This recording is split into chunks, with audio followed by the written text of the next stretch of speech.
Oke, topik bahasan berikutnya yakni adalah analisa risiko kuantitatif. Jadi, secara umum, analisa risiko kuantitatif ini itu bisa dikerjakan secara berurutan dengan analisa risiko kualitatif, namun juga memungkinkan sekali untuk dilakukan secara bersamaan. Ya, biasanya analisis risiko kuantitatif itu akan dilakukan pada proyek-proyek yang memiliki nilai ekonomi yang besar atau yang tinggi. Sejumlah teknik juga bisa kita lakukan untuk melakukan analisa risiko kuantitatif. Contoh yang paling mudah adalah menggunakan decision tree, yakni analisis pohon keputusan. Model analisis pohon keputusan ini secara mudahnya dapat kita lihat di contoh berikut.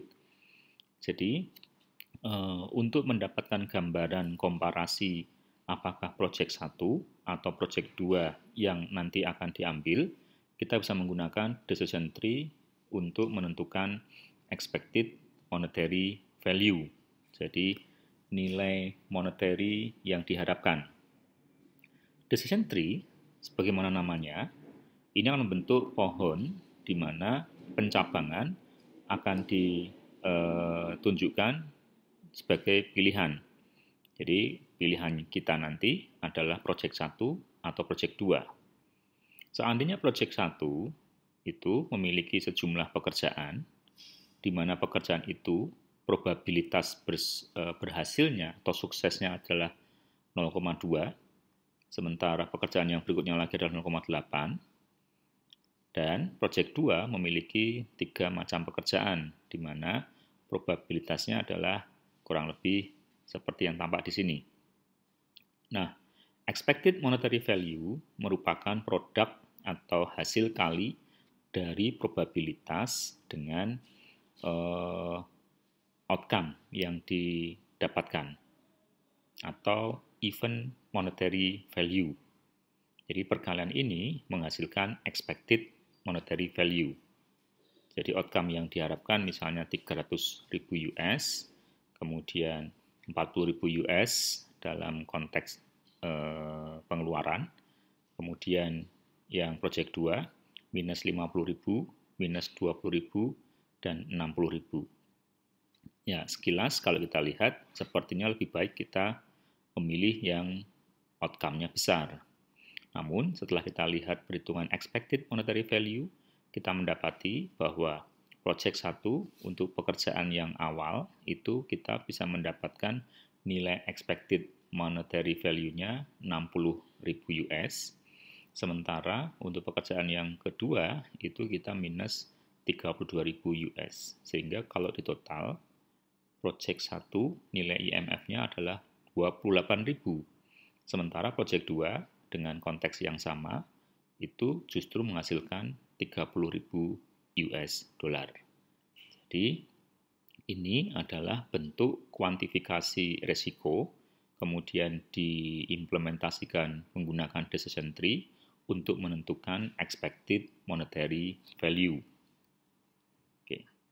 Nah, berikutnya ada beberapa simulator yang bisa juga dipakai untuk mengukur risiko, yakni analisis Monte Carlo. Kalau ini tool sehingga perlu waktu untuk mengeksplorasi seperti apa analisis Monte Carlo. Nah, kaitannya dengan analisis sudah selesai, maka berikutnya masuk ke tataran respon terhadap risiko. Jadi, identifikasi sudah mendapatkan risk register, kuantifikasi dan kualitatif risiko juga sudah bisa kita dapatkan gambarannya, maka berikutnya adalah respon. Respon terhadap risiko ini, paling tidak, kita memiliki 4 skenario.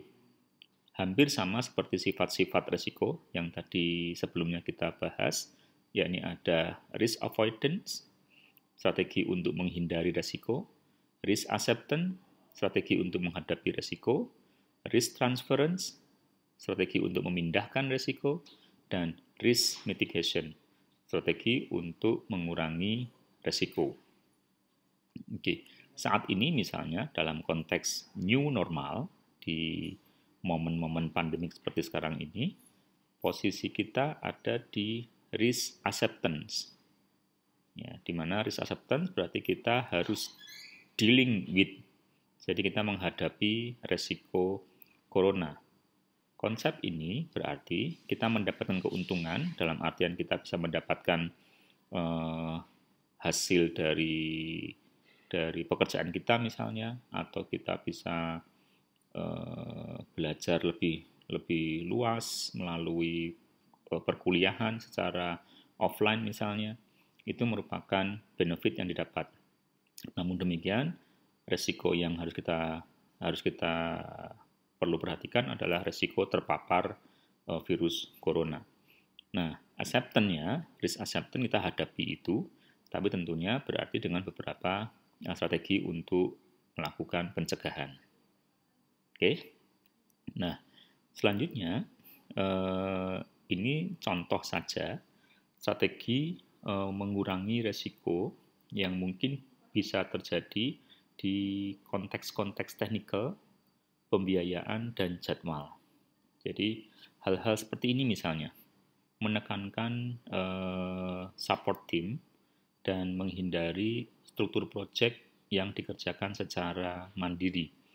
Ini merupakan langkah untuk mitigasi risiko terkait dengan technical risk.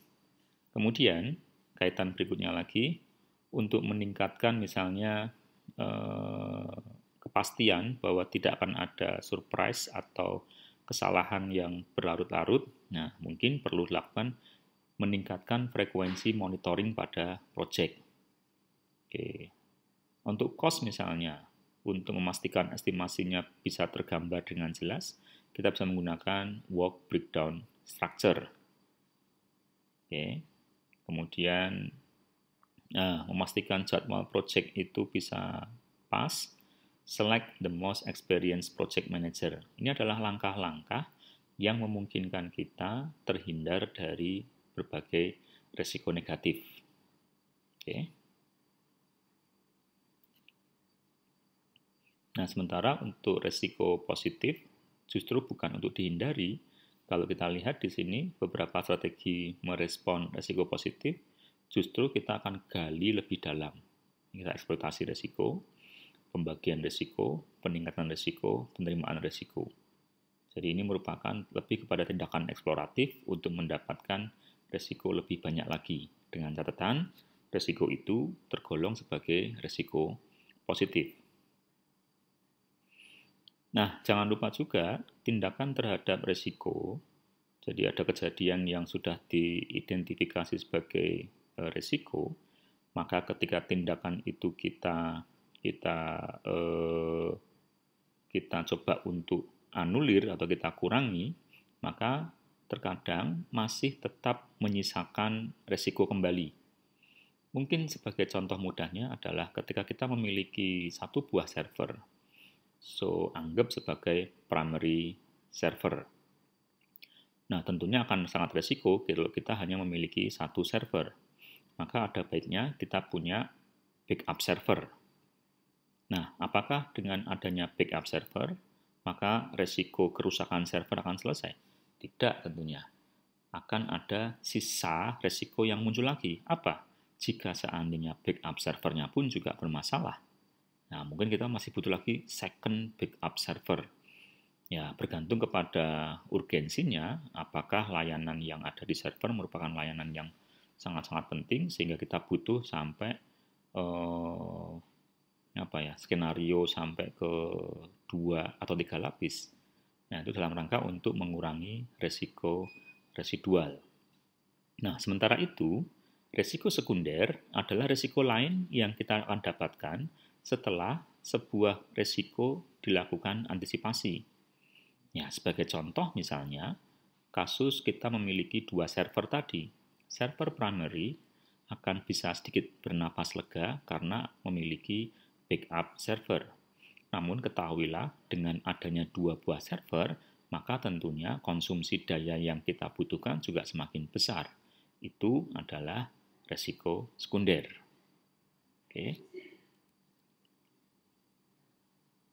Ya, Last but not least, yakni controlling risk.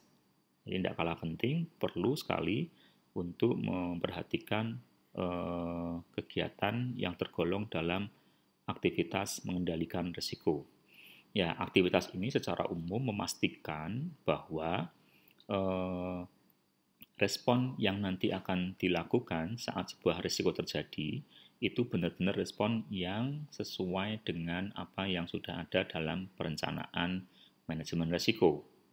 Demikian juga menumbuhkan kesadaran kepada setiap project member bahwa risiko itu merupakan sebuah kejadian yang tetap harus diwaspadai. Jadi secara umum menumbuhkan sikap-sikap awareness kepada tim project. Oke.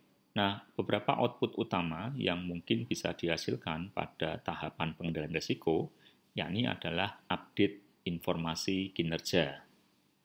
Oke, jadi misalnya kita bisa menghitung kekuatan sebuah hard disk itu mungkin dari umur misalnya.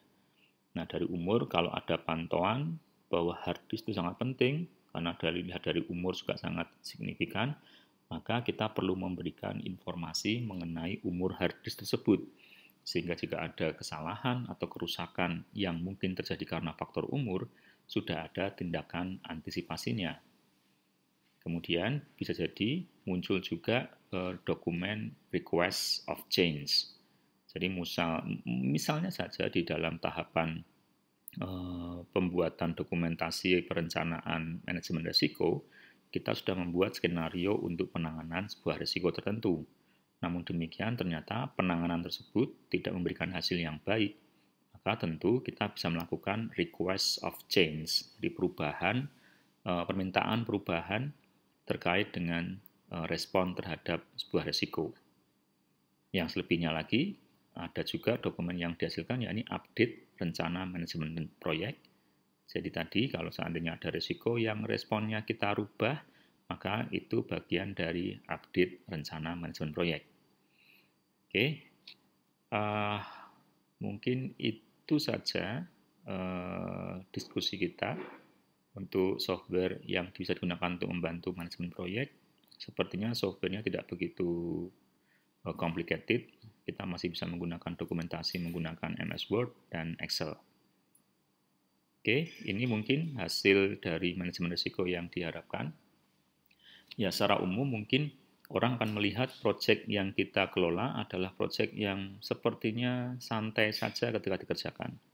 Namun ketahuilah bahwa proyek itu bisa kita kerjakan dengan santai karena behind screen-nya adalah kita sudah menyiapkan berbagai skenario untuk mengelola risiko, baik positif maupun negatif. Oke, ya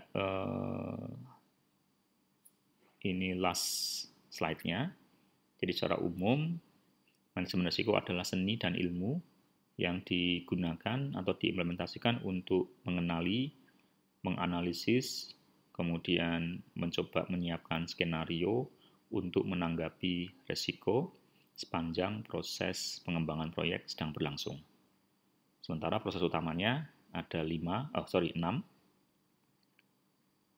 Perencanaan, kemudian identifikasi risiko, ingat hasilnya adalah risk register, kemudian analisis kualitatif dan kuantitatif, kemudian perencanaan respon terhadap risiko, dan yang terakhir, controlling risiko. Demikian diskusi singkat mengenai manajemen risiko. Jika masih ada hal yang ingin didiskusikan lebih lanjut, silakan post di forum yang sudah disediakan. Terima kasih. Assalamualaikum warahmatullahi wabarakatuh.